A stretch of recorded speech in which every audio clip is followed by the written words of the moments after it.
presented by Monabic Music. Singing by Gaurav Thakur.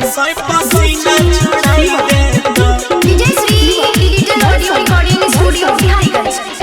गर्मी में बियाह करल गे छौरी सोई पसीना छोड़ाई देता।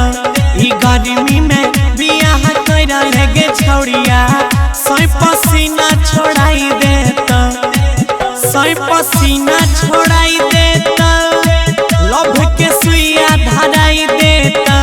तसेज पर कोरा में बैठा के पियावा दूल्हा दूल्हा घोड़ा दौड़ाई देता। ये छौरी करल गर्मी में बिहा सोई पसीना छोड़ाई देता। सोई पसीना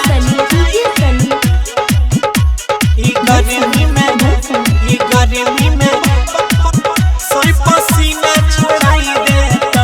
DJ Sri Digital Audio Recording Studio Bihariganj. तसेज पर खेलत रही है कबड्डी, पूरा ठंडा रहता तोरे बॉडी के छौरी। ठंडा रहता बॉडी गोरी गे। तसेज पर खेलत रही है कबड्डी, पूरा ठंडा रखता तोरे बॉडी गे। डार्लिंग चुसल तो हड्डी हड्डी गोरी गे। ता पूरा जिंदगी भर के मजा एक दिन में दिलाई देता।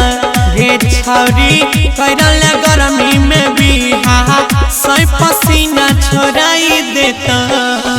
सोई पसीना छोड़ाई गर्मी में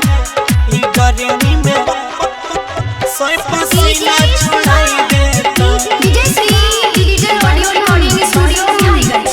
तब भीतर जैतो सै वाला दाबा हेला कर दे तो कूलर के हवा गे छौड़ी।